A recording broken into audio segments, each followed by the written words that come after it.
حضور اکرم صلی اللہ علیہ وسلم کی شان میں گستاخی ناقابل برداشت۔ وقف ترمیمی بل شریعت میں مداخلت کے مترادف یونائیٹڈ مسلم فورم کے اجلاس کا انعقاد۔ یونائیٹڈ مسلم فورم کی جانب سے مہاراشٹرا میں حضور اکرم صلی اللہ علیہ وسلم کی شان میں گستاخی کی مذمت کرتے ہوئے گستاخ کے خلاف سخت کارروائی کا مطالبہ کیا گیا۔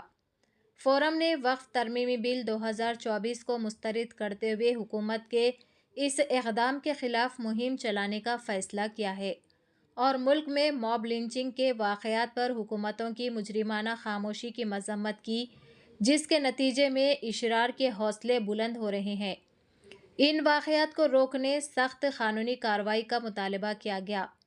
یونائیٹڈ مسلم فورم کا ایک اہم اجلاس صدم فورم مولانا مفتی سید صادق محی الدین فہیم کی صدارت میں آج میڈیا پلس آڈیٹوریم گن فاؤنڈری میں منعقد ہوا۔ اس اجلاس میں فورم کے معزز ارکان میں مولانا خالد سیف اللہ رحمانی، مولانا سید شاہ علی اکبر نظام الدین حسینی صابری، مولانا محمد حسام الدین ثانی جعفر پاشا، مولانا سید شاہ فضل قادری الموسوی، مولانا سید مسعود حسینی مجتہدی، مولانا سید احمد الحسینی سعید قادری، جناب سید منیر الدین احمد مختار جنرل سیکریٹری، مولانا مفتی معراج الدین علی ابرار، مولانا شفیق عالم خان جامع، مولانا مفتی عمر عابدین قاسمی مدنی، مولانا مفتی محمد عظیم الدین انصاری، مولانا خواجہ شجاع الدین افتخاری حقانی پاشا، ڈاکٹر محمد مشتاق علی، مولانا ظفر احمد جمیل حسامی، مولانا سید غلام غوث شیخ احمد قادری شتاری کامل پاشا، مولانا سید وسیع اللہ قادری نظام پاشا، مولانا عبد الغفار خان سلامی، جناب محمد خلیل الرحمن اور دیگر بھی موجود تھے۔ اس اجلاس میں کہا گیا کہ حضور اکرم صلی اللہ علیہ وسلم کی ذات مبارکہ مسلمانوں کی روح کا حصہ اور دل کی آواز ہے۔ مسلمان سب کچھ برداشت کر سکتا ہے لیکن شان رسالت میں گستاخی کو برداشت نہیں کر سکتا۔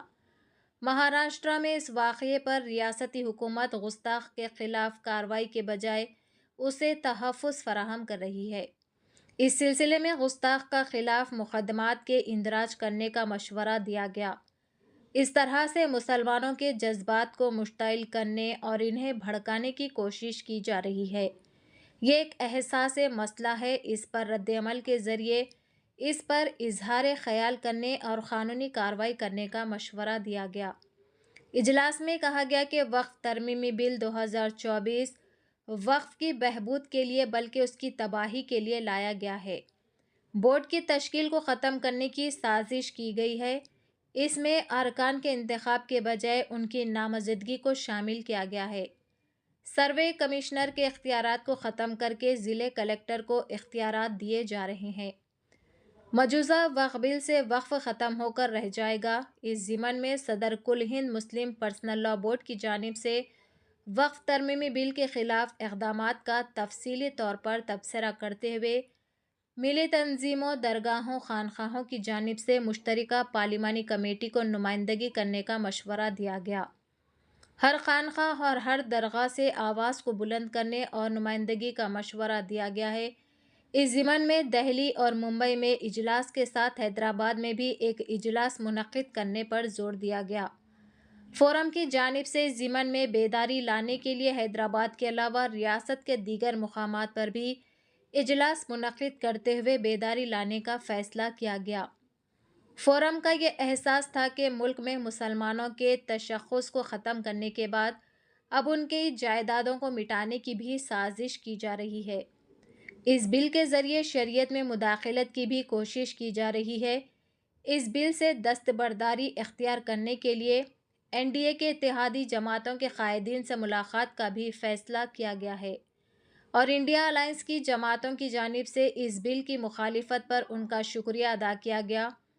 گزشتہ دور میں کئی مسلم راجاؤں نے منادر کو اراضیات وقف کی تھی۔ اورنگزیب عالمگیر کو بدنام زمانہ قرار دینے کی کوشش کی جا رہی ہے لیکن اورنگزیب نے کئی منادر کو جائیداد وقف کی تھی۔ اس طرح کئی ہندو راجاؤں نے بھی درگاہوں اور مساجد کو اراضیات وقف کی تھی، لیکن نئے وقف ترمیمی بل کے ذریعے ملک کے تانے بانے کو بکھیرنے کی کوشش کی جا رہی ہے۔ اس بل کے خلاف مہم میں مختلف ریاستوں کے چیف منسٹر سے ملاقات اور تلنگانہ اسٹیٹ وقف بورڈ کی جانب سے بل کے خلاف قرارداد کی منظوری کی ستائش کی گئی۔ شیو سینا کے سربراہ ادھو ٹھاکرے کی جانب سے بل کے خلاف آواز اٹھانے، مسلمانوں اور مسلم پرسنل لاء بورڈ کے تائید کی بھی ستائش کی گئی ہے۔ ہندو انڈومنٹ بورڈز میں جس طرح غیر ہندو شامل نہیں ہو سکتے، لیکن سینٹرل وقف کونسل و ریاستی وقف بورڈز میں غیر مسلموں کو شامل کرنے کا فائدہ غیر منصفانہ اور غیر دستوری ہے۔ اس کے علاوہ وقف بورڈز میں سی ای او کے عہدے پر مسلم عہدیدار کی بھی شرط ختم کرنا بھی وقف کے لیے خطرناک ہو سکتا ہے۔ فورم کے اجلاس میں مہاراشٹرا میں ٹرین میں ایک ضعیف مسلم شخص کی موب لنچنگ کے واقعے کی مذمت کی گئی۔ اس طرح ملک کے دیگر مقامات پر بھی موب لنچنگ کے واقعات پر سخت فکر و تردد کا اظہار کرتے ہوئے کہا گیا کہ مجرمین کی حوصلہ افزائی کی وجہ سے اس طرح کے واقعات میں اضافہ ہو رہا ہے۔ اس سلسلے میں قانونی کارروائی پر زور دیا گیا۔ فورم نے شان رسالت میں گستاخی، مسلمانوں پر مظالم، دیگر واقعات پر مقدمات کے اندراج کے لیے لیگل سیل کے قیام کا بھی فیصلہ کیا گیا ہے۔ فورم کے ذمہ داروں نے ائمہ اکرام اور خطبہ اعظام سے اپیل کی ہے کہ وہ مساجد کے پلیٹ فارم کے ذریعے وقف ترمیمی بل کے خلاف عوامی شعور بیدار کرے۔ خانقاہوں میں بھی مشائخ حضرات اجلاس منعقد کرتے ہوئے بیداری مہم کو آگے بڑھائیں۔ ابتدا میں مولانا ظفر احمد جلیل حسامی کی قراءت کلام پاک سے اجلاس کا آغاز کیا گیا۔ جناب سید منیر الدین احمد مختار جنرل سیکریٹری نے کارروائی چلائی اور شکریہ ادا کیا۔